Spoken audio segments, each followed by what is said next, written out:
can't you just take responsibility for it? Oh, he on should. the Wait, left. me? You literally said that. Listen, let me finish. And then you agreed with it. You want to know what I said? I said Donald Trump created this environment over the past decade. You sat here and said, I need to take responsibility. I'm a 22-year-old YouTuber. You hold me to a higher standard than the man that I'm we holding just you to listened your standard of your punditry. Donald Your Trump was punditry just is that Trump's at vomiting fault. vitriol out of his mouth about how the other party is weak and evil. And he just said, the party of hate, evil, and Satan. You blind yourself to that, and you're focusing on a 22-year-old YouTuber. Hey guys, welcome back to the channel. Today we're watching Adam Mockler absolutely destroy Scott Jennings on CNN with Abby Phillip. And trust me, you're going to love this. Seeing a two-year-old progressive influencer take him down is something else. Before we jump in, drop a comment and let me know where you're watching from. I'm really curious. And please don't forget to like and subscribe to the channel. All right, let's get into it.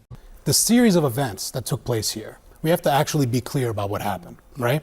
He tried to pressure Eric Siebert at the Eastern District of Virginia to pursue this prosecution. He did not. The U.S. prosecutors there said they did not see enough evidence. So he forces him out. He publicly declares to Pam Bondi, you need to target these political enemies, specifically labeling James Comey. And then, right after that, installs Lindsay Halligan, a former insurance lawyer with no prosecutorial experience, to go in there, and then within days, Comey's indicted even after rank and file prosecutors, they gave her a declination memo that said, this is why we don't think there's enough evidence. So I don't think this is just the process playing out. I think this is Donald Trump explicitly abusing his power and directing a prosecution of a political enemy. You said we have to be very clear about what happened. And then you left out the most critical part, where a prosecutor has to go into a grand jury, present the evidence, and make the case why charges are warranted. And the grand jury has to agree with that. In this case, they did. Now, I don't know if he'll be convicted or not, but you can't leave out and deny that there's a critical step where average, ordinary Americans get put in a room and they ultimately have to decide, does a case go or does it not go? And then they will decide whether you're guilty or whether you're not guilty. That is an important part of the process that he cannot really alter or change. Just worth noting, I mean, two things. One, there was a third charge that the grand jury said no to. But also, I mean, this is, you know, you probably will hear a lot about this as this proceeds. Probable cause is what you need to get a charge, which is a very low bar. Beyond a reasonable doubt is what you need to actually convict. But to Alyssa's point, that may not be the point of the message that's being sent here. Yeah, Donald Trump has done this with a few people. He directly calls out their name online on his Truth Social, and then within days, you see them either targeted, their show gets pulled off, they get indicted. And when it comes to Eric Siebert, you can sit here and argue that, you know, Trump had nothing to do with this, but it's so clear that he was putting his thumb on the scale when he fired Eric Siebert, and then, what was it, 6 days before the statute of limitations are up, this new federal prosecutor is rushing this through. And I agree, we should let the process play out. It's fine to let it go through a grand jury, but can you at least concede that Trump was putting his thumb on the scale when he posted Comey's name, what was it, 4 days before Comey was indicted? I don't think anyone is disputing that he thinks James Comey Did he put his thumb on the scale, is a bad person who deserves to be investigated, and if a grand jury so chooses, Did Trump put his thumb on the scale, though? He has never denied that. He's been very clear about it, has he not? Isn't this all just kind of exhausting for the American public? Like, Trump did run on we shouldn't weaponize the DOJ. It's exhausting now? No, it was exhausting when Biden did it. It was exhausting. Well, now we're exhausted. No. I criticized it when Joe Biden did it. Can I ask you? But now he's choosing to do the exact same thing at a much grander scale, all while there are fewer jobs than there are people unemployed right now. James Comey's not running for president. I He want to make when he was running for president. He had a trial. Can anyone point to one single example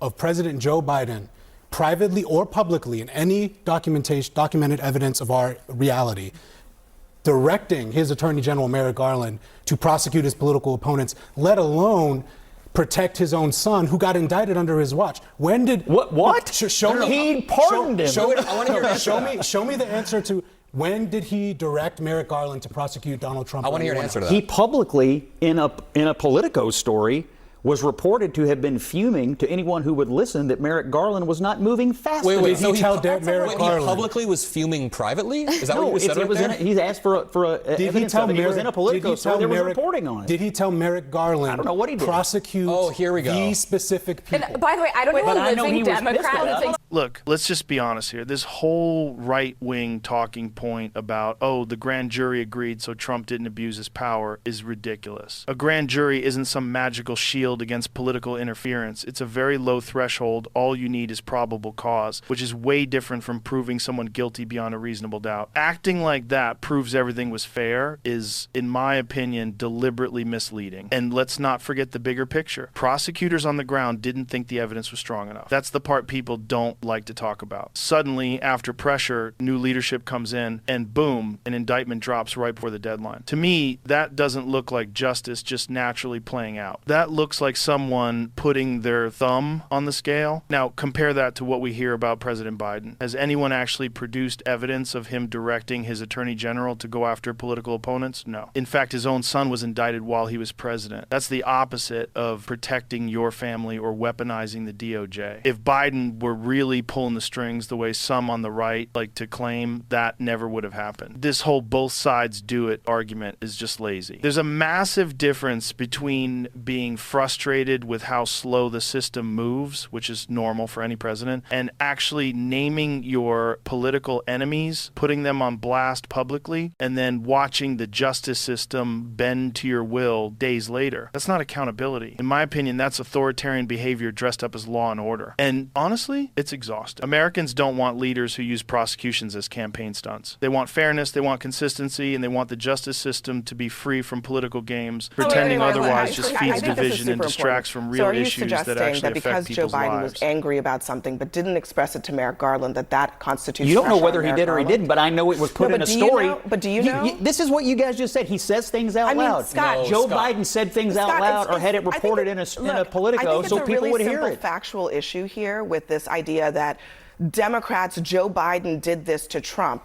I didn't bring up Joe where's Biden. I'm not the person I who know, rejected but this. listen, where's the proof? Don't we need No, and to proof be honest, that I actually think happened? we either need to agree that weaponizing the DOJ against political adversaries is bad or it's not. I think it's bad regardless of who's doing it. I think that Donald Trump ran on not doing it, and he is directly Are doing you sure it here. Comey is not guilty? No, and I'm not prejudging that. I've talked about this extensively on air. If there is any wrongdoing, It's bad for Trump to place pressure I to think indict that him. putting what looks like a DM to your attorney general on Truth Social and being like, you only got a few days, it's can I not just point good. out, It ain't good. I'm going to ask for them to point out either any example of Joe Biden doing this. No example. Scott Jennings said, I don't know anything. That's always your fallback. Donald Trump It was literally, I directly literally asked said there's a Pam story. Bondi. There was a story. Do you remember when Biden said, hey, and Merrick, Biden clearly was pressuring can you people go to after do this it. person? It didn't happen. You have no example. And also It's on literally in the news. I'm sorry The to Biden was I know you're privately like 12, but fueled. it happened. You're a smart dude. It's like it happened. It was never reported. And also, It was reported. No, it was never reported that he told Merrick Garland to indict. And that Scott- was never reported. We know that. And also, I just that have to what the say, reporting said or not? Yes, No, there was reporting a said that story. the reporting said that he told Merrick Garland The point of the that. story was that Joe Biden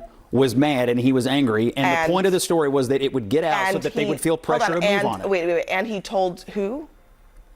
It was done in the report. Okay, Adam, I want to play what Bill Maher said about this is in the same genre and get your take on the other side.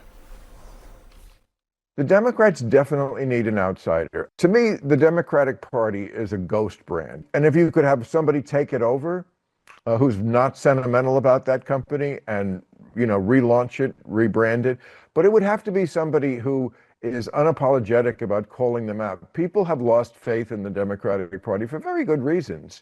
You're the only one I hear who doesn't look like he cares what the other Democrats will say. He compared them to Abercrombie and Fitch, a ghost brand. What do you think?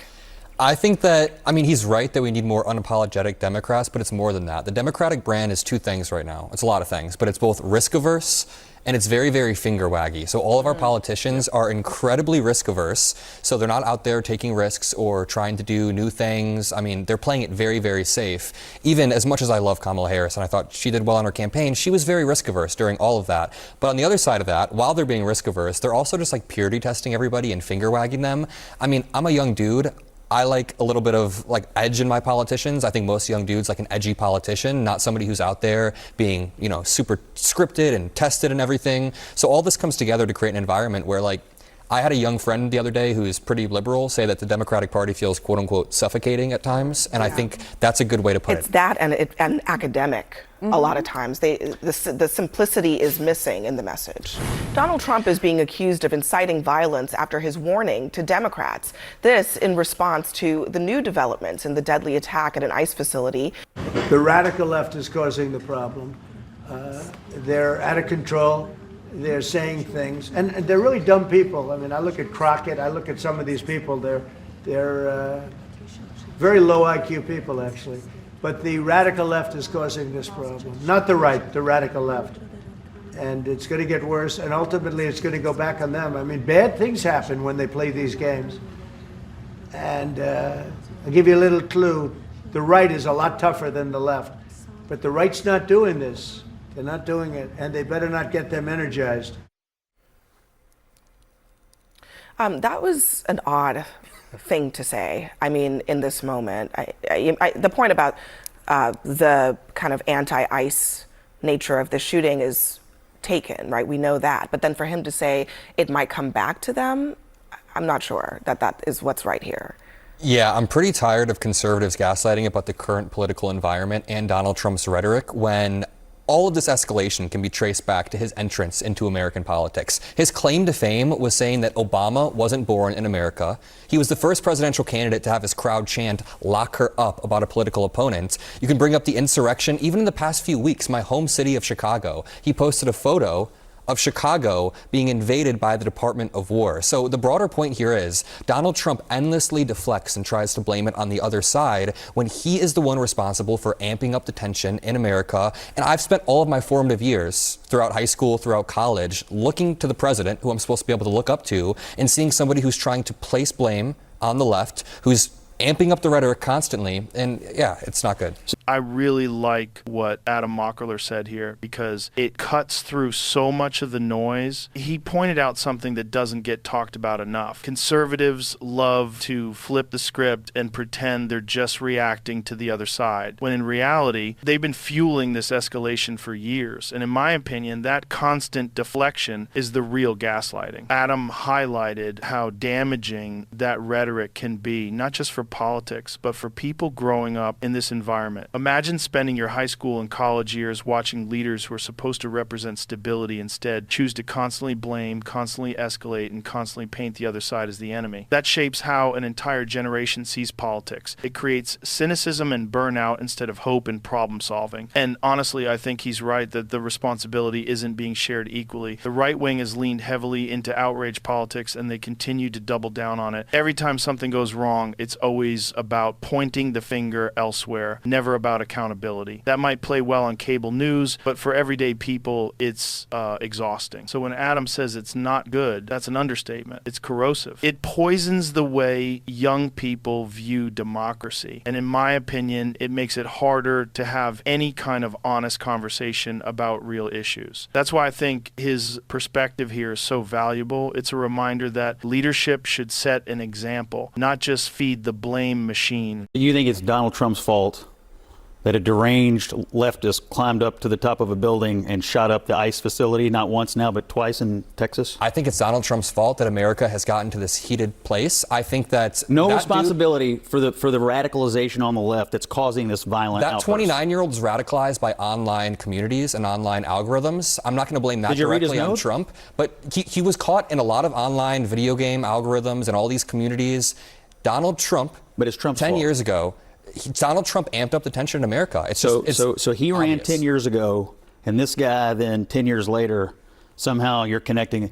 Can't you just take responsibility for it? Oh, on the left. But let's not do the he has to take responsibility because he's a Democrat. I'm a 22-year-old YouTuber. You want me to take more responsibility than the president of the United States? I want you to understand. I'm a that- 22-year-old I want YouTuber, dude. you to understand that we are in the middle of an epidemic of left-wing violence. They're attacking ICE. They shot Charlie. It's happening all over the country. We have these Free Palestine people running around trying to burn down the Pennsylvania governor's mansion. On and on Then and maybe the on. president- It's I not have Trump's data on fault The president of the that the United left States- is radicalized to the point of saying, we're done talking and we're going to start shooting. Scott, the data indicates Scott, is Trump amping down the tensions? Amping down the Yeah, tensions? is he taking the tensions down? Is he trying to do that? I think he's mad that his friend got murdered. If you want Okay, that. look, The job of the Okay, president is to no. tone down the All right, rhetoric go and ahead, man. sorry. Yeah, number one, on the Trump front, we need unifying leadership from the top.